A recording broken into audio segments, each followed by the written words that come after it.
ನಮಸ್ಕಾರ ವಿದ್ಯಾರ್ಥಿಗಳೇ, ವಿಶಾಲ ಜ್ಞಾನ ಕನ್ನಡ ಯೂಟ್ಯೂಬ್ ಚಾನಲ್ಗೆ ಸ್ವಾಗತ ಅಂತ ಹೇಳುತ್ತಾ ಇವತ್ತಿನ ನೋಡೋದಲ್ಲಿ ಸೆಕೆಂಡ್ PUCಯ ಸೆಕೆಂಡ್ ಎಕ್ಸಾಮ್ ಬರೆಯುತ್ತಿರುವಂತಹ ವಿದ್ಯಾರ್ಥಿಗಳಿಗಿರುವಂತಹ ಅಪ್ಡೇಟ್ಗಳು.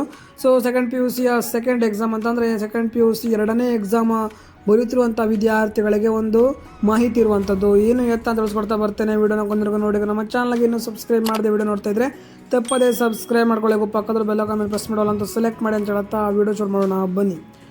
ಸೆಕೆಂಡ್ PUC ಸೆಕೆಂಡ್ ಎಕ್ಸಾಮ್ ಬರೆದಿರುವಂಥ ವಿದ್ಯಾರ್ಥಿಗಳಿಗೆ ಒಂದು ಡೌಟ್ ಇರುತ್ತೆ. ಮಾರ್ಕ್ಸ್ ಕಾರ್ಡ್ನ ಏನಾದರೂ ಚೇಂಜಸ್ ಆಗುತ್ತಾ? ನಮ್ಮನ್ನು ಸಪ್ಲಿಮೆಂಟ್ರಿ ವಿದ್ಯಾರ್ಥಿಗಳಂತ ಕರೀತಾರೆ. 2023ವರೆಗೂ ಮಾರ್ಕ್ಸ್ ಕಾರ್ಡ್ನಲ್ಲಿ ಬದಲಾವಣೆಗಳು ಕಾಣ್ತಾ ಇದ್ವು. ಈಗ ಮಾರ್ಕ್ಸ್ ಕಾರ್ಡ್ನಲ್ಲಿ ಬದಲಾವಣೆ ಏನಾದರೂ ಆಗುತ್ತಾನೋ ಅಂತ ಪ್ರಶ್ನೆಗೆ ಸೆಕೆಂಡ್ PUC 2024ರ ಎರಡನೇ ಎಕ್ಸಾಮ್ನಲ್ಲಿ ಬದಲಾವಣೆಗಳು ಯಾವ ರೀತಿಯಾಗೂ ಇರುವುದಿಲ್ಲ.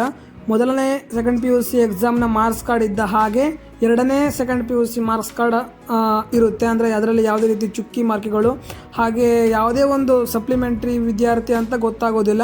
ಆದರೆ ಒಂದು ಸೆಕೆಂಡ್ PUC ಫಸ್ಟ್ ಎಕ್ಸಾಮ್ ಅಂತ ಇದ್ದರೆ, ಮೊದಲನೇ ಎಕ್ಸಾಮ್ ಅಂತಿದ್ದರೆ ಈ ಒಂದು ಮಾರ್ಕ್ಸ್ ಕಾರ್ಡ್ನಲ್ಲಿ ಸೆಕೆಂಡ್ PUC ಎರಡನೇ ಪರೀಕ್ಷೆ ಅಂತ ಇರುತ್ತೆ.